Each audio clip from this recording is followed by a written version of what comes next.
South Sudan's former vice president, chairman and commander-in-chief of the SPLM, AIO, photo, supplied, file, Nyamilepedia, August 4, 2018, Nyamilepedia, South Sudan's SPLM, in opposition breaks its silence on the Khartoum Peace Agreement on outstanding issues and security arrangement, saying the leadership will not travel to Juba if the political and military prerequisites are met, this time in letter and spirit. During an interview today in Khartoum, Sudan, the SPLM, AIO, head of governance team, Drive. Nyamilepedia assures that the SPLM, AIO, leadership is not renegotiating the agreement of resolution of the conflict in South Sudan but rather revitalizing it. Thank you very much Nyamilepedia for hosting me. You are aware we are revitalizing the 2015 ARCISS which collapsed in 2016 July. We are not negotiating a new agreement. There are new groups who couldn't see themselves in the ARCISS 2015. They wanted to negotiate a new deal, but we said no, Dr. Oy said. The High-Level Revitalization Forum, HLRF, has so far handled chapters 1, on governance and 2, on security arrangements. In Addis Ababa we initialed a number of articles on the 2 chapters but 10 outstanding issues brought us to Khartoum, including the number of states. The governor of imitating state, Drive. Oy continued, 32 vs 21 states responding to one of the most debated article, the number and boundaries of states, Drive.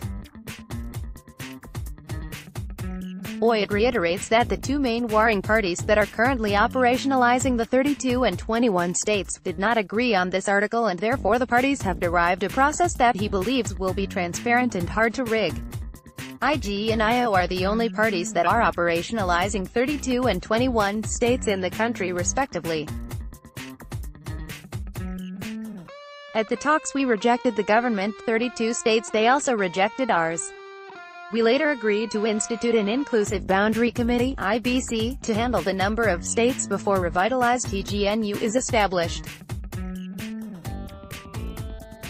The mandate of this body is not to modify or manipulate these states and their boundaries.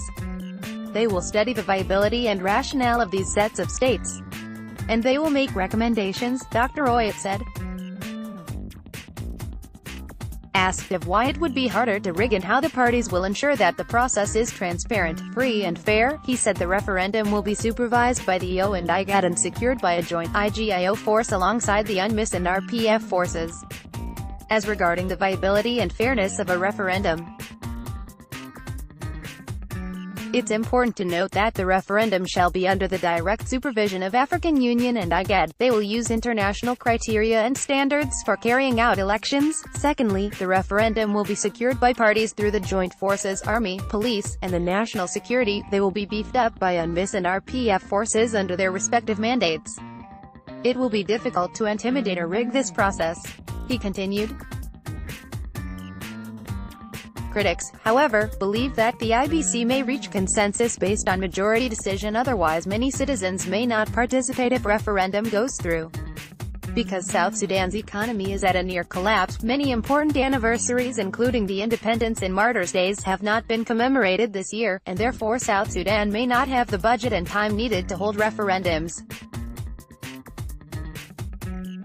In case both the IBC and referendum fail, despite that the parties have not agreed, 32 states are most likely to be operationalized.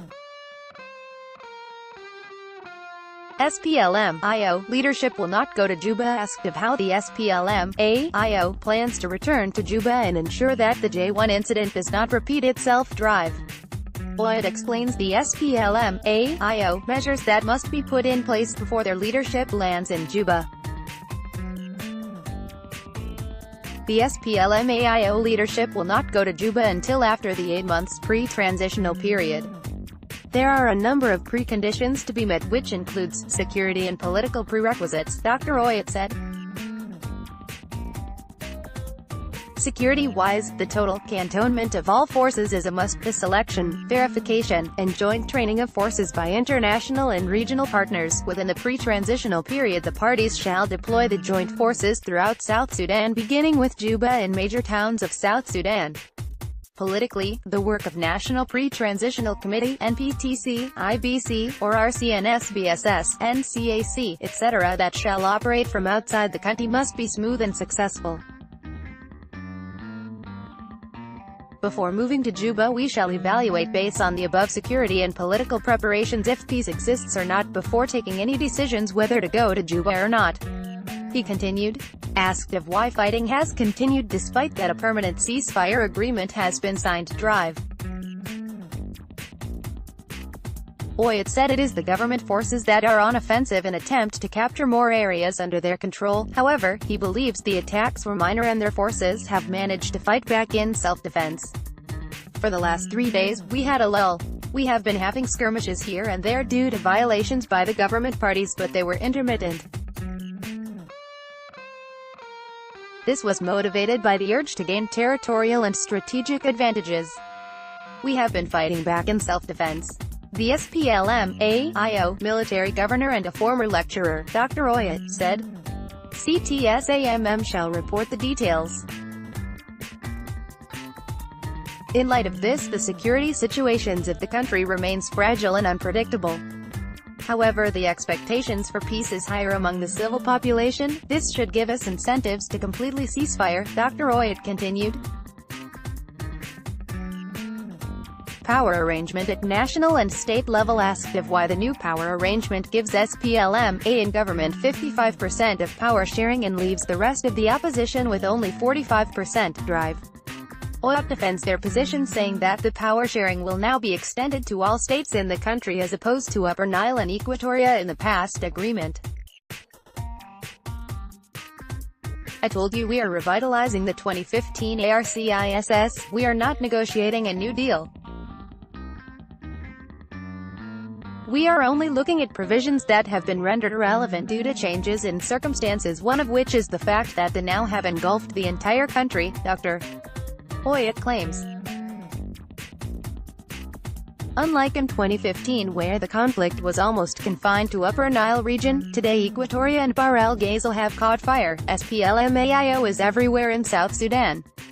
The power sharing at national and state as well as local governments shall apply throughout the country at executive and legislative branches of government. The parties shall agree on the suitable rotational criteria to choose portfolios amongst themselves, Oyet added.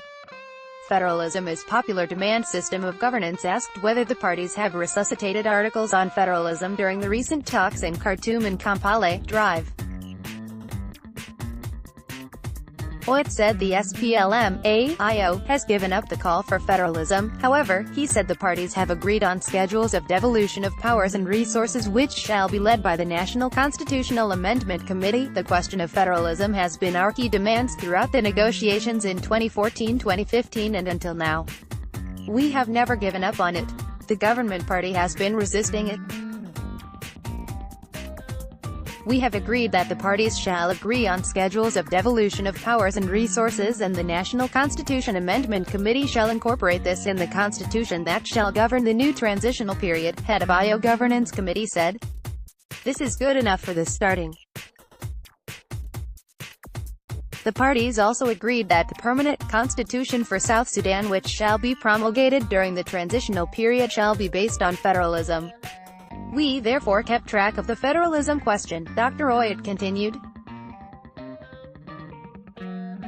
SPLM-AIO position on SSOA and FDs refusing to sign. Asked of what would be the position of the SPLM-AIO on the SSOA and FDs refusing to sign the agreement on outstanding issues in Khartoum, he said the SPLM-AIO does not see any issue with SSOA and FDs trying to bargain for their interests as long as their demands do not affect or upset what the two main parties have already initialed.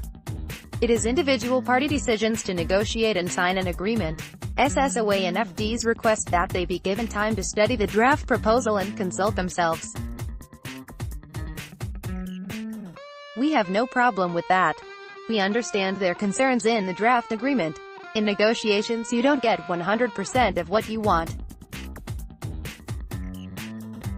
If their concerns would be addressed by mediators as long as it shall not offset the gains that we in the IO has achieved in the agreement, so be it.